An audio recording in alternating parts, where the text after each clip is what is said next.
Does the light rail cost hundreds of millions of dollars per mile to build? And does it eat up a large percentage of Phoenix's transportation budget? Let's fact check that. Hi, I'm Nicole Ludden, AC Central's fact checker.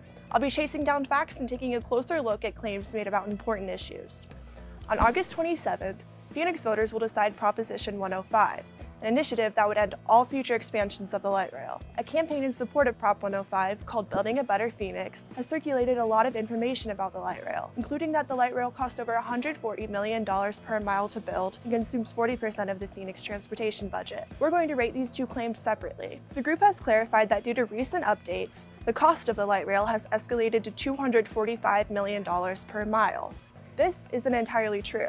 Although Prop 105 would halt all future light rail construction, it was born out of opposition to the South Central light rail extension, which would reduce Central Avenue to 2 lanes. Valley Metro plans to build 3 new stations and a transfer area as part of the construction, putting the expansion's price tag at $1.35 billion for 5.5 miles of light rail. This does indeed equal $245 million per mile, but only for the South Central expansion specifically, and not all light rail construction that has happened, as Building a Better Phoenix claims. The cost of building the light rail per mile varies. The 20-mile light rail starter line was $1.4 billion, so initial construction of the light rail cost about $70 million per mile. As a comparison, the 3.2-mile Northwest light rail extension cost $102 million per mile, according to Valley Metro data. We find the claim about the light rail's cost per mile somewhat true and somewhat false, and give it 2 stars.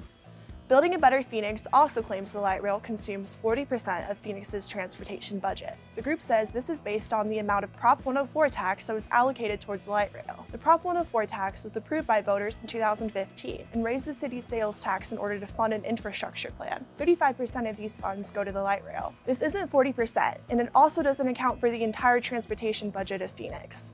Doing so puts the light rail at less than 30% of the city's transportation budget. Bottom line, although the cost of constructing the South Central light rail extension comes out to $245 million per mile, this doesn't necessarily apply to all of the light rail extensions that Prop 105 would halt. Building a Better Phoenix falsely claimed the light rail takes up 40% of the entire transportation budget. When all of Phoenix's transit spending is taken into account, the light rail takes up less than 30%. We find Building a Better Phoenix's claim about the transportation budget misleading and give it 0 stars. For a closer look, read our full analysis at azcentral.com. And don't forget to follow us on Facebook, Twitter, and subscribe to us on YouTube. Large percentage of Phoenix's transportation budget? Let's fact check that. The 3.2-mile Northwest light rail, 20-mile light rail starter line,